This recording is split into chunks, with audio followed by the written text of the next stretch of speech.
Are you new to Jurassic World Evolution and are you getting kind of frustrated that the game is not answering your questions? I got you covered with the 10 most asked questions about Jurassic World Evolution. Hi, welcome. Subscribe to this channel. I do stuff in Jurassic World Evolution that you might like. No, seriously though. Subscribe to the channel for lots of building tips and tricks, as well as a ton of inspiration for Sandbox parks. And if you have a question about the game that I didn't answer in this video, comment it down below and I or someone else from the community will try to help. Even though Jurassic World Evolution is over 2 years old, there are still new people discovering this game. Since starting this channel a year ago, I've been asked a lot of questions about Jurassic World Evolution, and I've always done my best to answer them in the comments, and I will continue to do so you guys can get the most out of this game. But for the sake of efficiency, here are the 10 most asked questions about Jurassic World Evolution. And, well, my answers, of course. I'm not just gonna throw the questions back at you. That would be very unhelpful. Question number 1. Do scenery trees add to forest need? Yes. Number 2. No, wait, okay. First of all, for the true beginners out there, let me break down these very difficult technical terms for you. Scenery trees are honestly just regular-ass trees practicing social distancing. They are found under the quote-unquote scenery tab, which is where the confusion comes in, because scenery as a word is a synonym for landscape and terrain, and we already had that.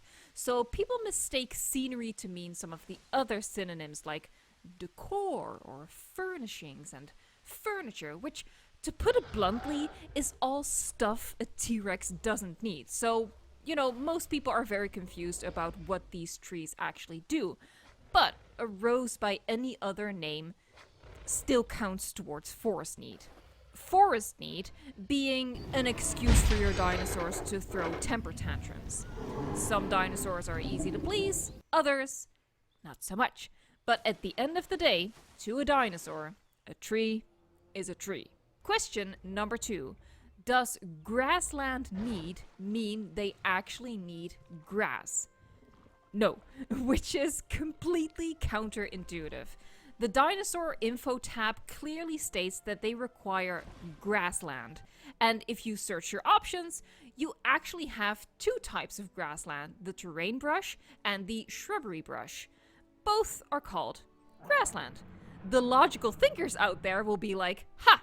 I got you all figured out. And Frontier was like, well, actually, grassland need means the amount of open space a dinosaur requires. So it's just square footage. That is all. It doesn't matter if the terrain is grass, rock, sand, or water. This isn't Planet Zoo or even Zoo Tycoon from a decade and a half ago. This is Jurassic World Evolution. Grassland need just means your dinosaur needs his personal space.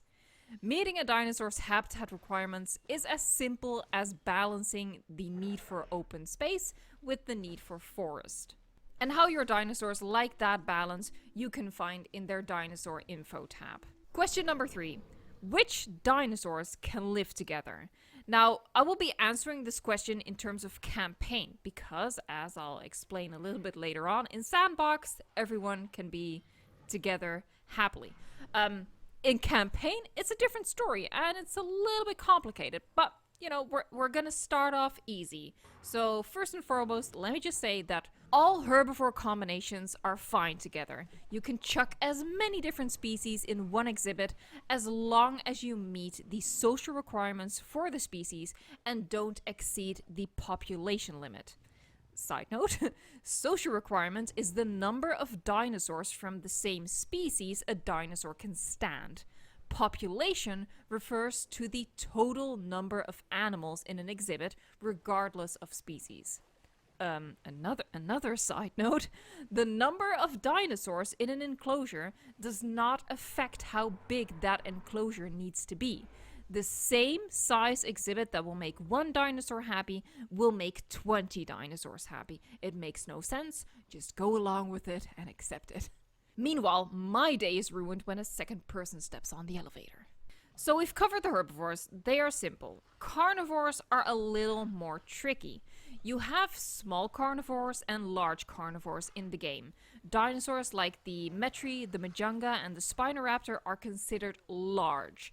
Everything smaller is considered small. There is no medium. Only a Sith deals in absolutes.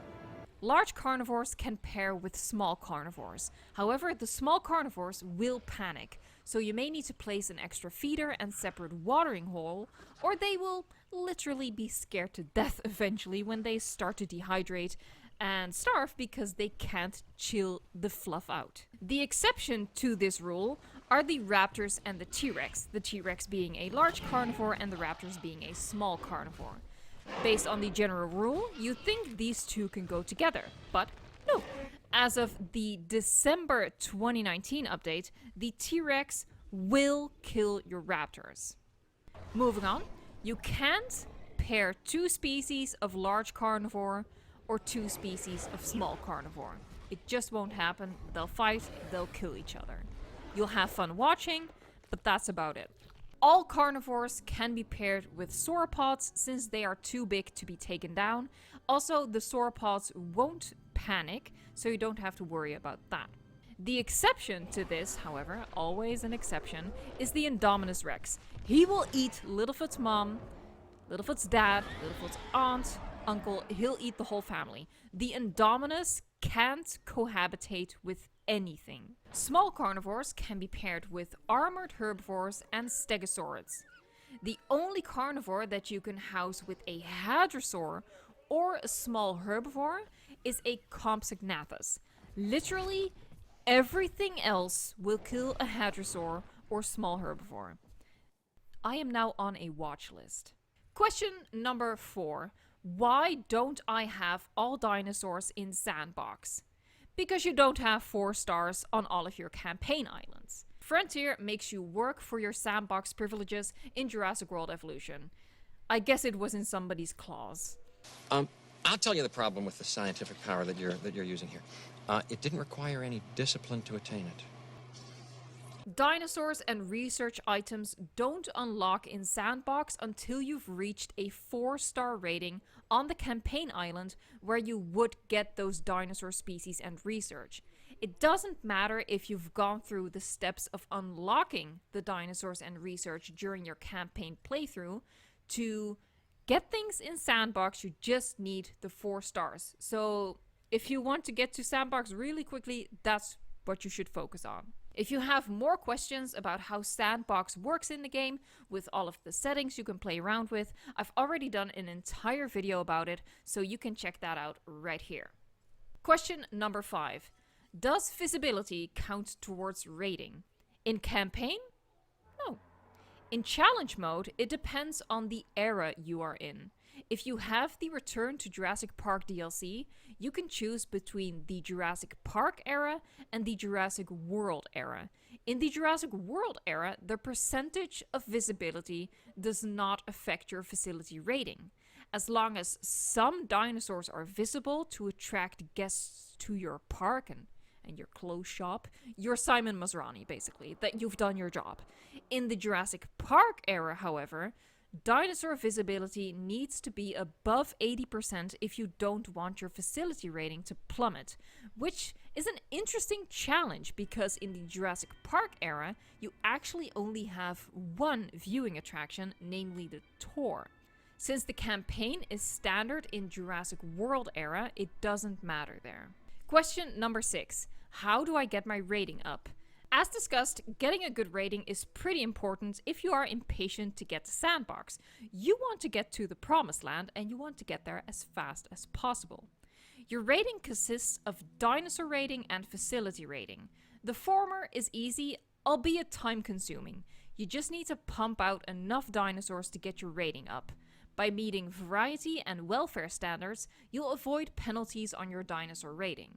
As can be expected, a large carnivore gets you the highest rating.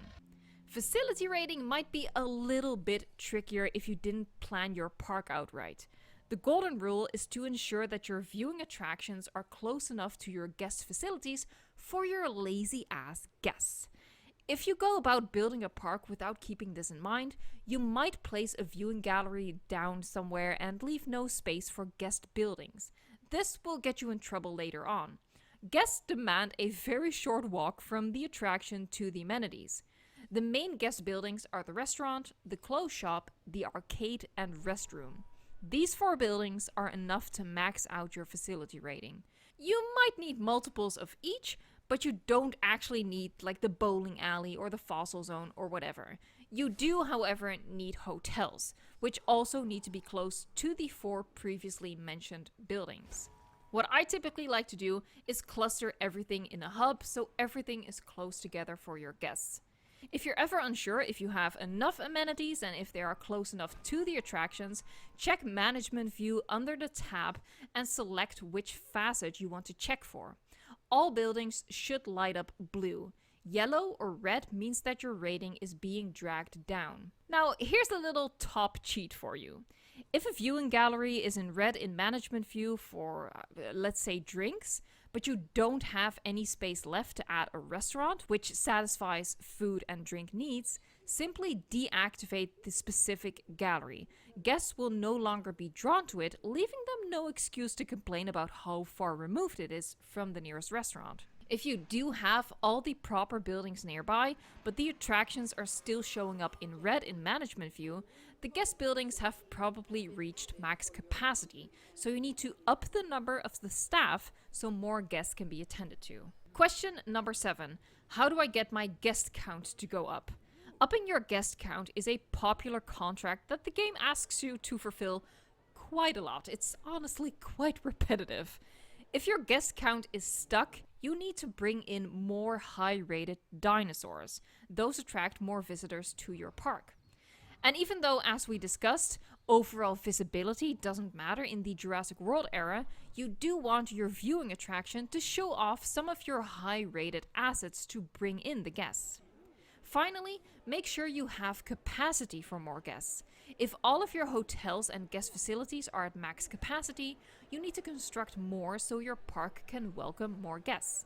There's really no trick here. If you do everything you ought to do to run a successful park, the guests will come. If you build it, they will come. Question number 8, and this is a question I get a lot and it's quite surprising, but it is, where do I get this truck tour? The truck tour is from the Claire's Sanctuary DLC.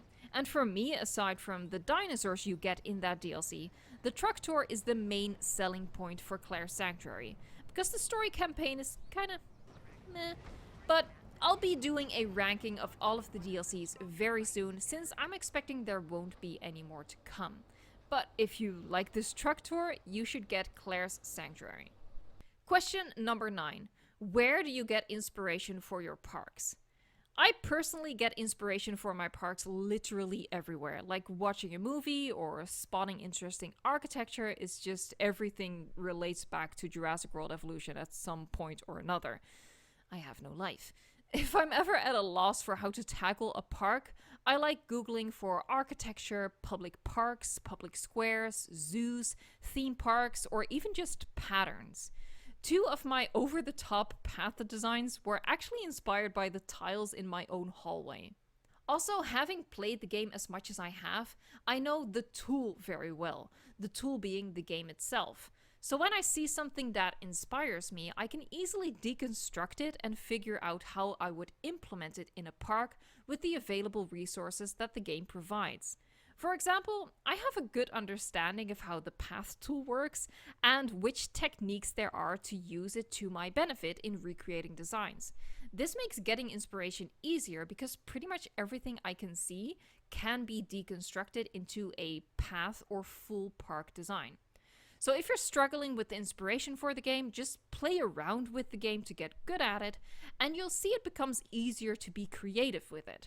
And also, I have a ton of videos to provide you with inspiration and tips and tricks for how to work with the pathing and the fencing tool. Question number 10, which is a popular question as of late, is the game still worth buying / is the game dead? First of all, yes, the game is still worth buying. Second, I kinda take offense to the phrase, the game is dead. and not just because it's a lost opportunity to use the word extinct. If by dead you mean is Frontier done releasing DLCs for the game, my guess would be yeah. There is no official confirmation that they stopped working on making new content for the game, but considering we haven't had anything since early December of 2019, including nothing for the second year anniversary when we got a story DLC for the first year anniversary, I think it's safe to say that there is no new content coming, and I've done a whole video explaining my stance on this. However, what I really take offense to is people then drawing the following conclusion. Nothing new is being added, so therefore there is no reason to keep playing it. I mean, nothing new is being added to basketball, but we still enjoy shooting hoops, right? Is basketball dead? A game isn't dead until you, specifically, until you stop playing it. So, yeah, maybe Jurassic World Evolution is dead to Francis What's-His-Face after he's done his second speedrun of the campaign and has unlocked every challenge mode skin. And maybe the game is dead to Herman, who the hell even gives a shit, after building one Sandbox park and not being able to come up with ideas for the next. That's fine, the game can be dead to them. But whether or not the game is dead to you, only you can decide that. If you still get enjoyment out of the game, I'd say it's still alive and kicking, and you should stop worrying about what the community's consensus is on dead versus undead. If you are still on the fence about whether you should buy the game, I'd recommend you watch a couple of gameplay videos. If it looks like fun to you, then I'd say go for it. Buy it, have fun with it. Start with the base game, which isn't very expensive anymore, and if you play through that and you love it, you can get some of the DLCs if you want. 2 years later and over 750 hours into this game, I still have fun with it, even if at times, I struggle with coming up with new park ideas. I think the dinosaurs are still spectacular, and while the customization is limited, and nobody is denying this, so stop patting yourself on the back for making this observation, it actually challenges your creativity. If you love dinosaurs and you love the Jurassic franchise in particular, and you are the kind of person who can use their imagination, I think you will get a lot of enjoyment out of this game. It is true that we have Prehistoric Kingdom scheduled to come out later this year, but later this year isn't now, and Prehistoric Kingdom isn't the Jurassic franchise, and I'd bet money that we're getting a sequel to Jurassic World Evolution alongside of the release of Dominion, but again, that's not until later. If you want a cool dinosaur park builder game right now, get Jurassic World Evolution. And subscribe to the channel so you can actually get the most out of the game with all of my tips, tricks, and tours for park building inspiration. Alright, shameless plug. Done. Video, done. Questions, answers. If you have any more questions, leave those in the comment down below. But I do hope that this video helps you out, and let me know what you think of the game in a comment. Thank you so much for watching, and until next time, enjoy the game!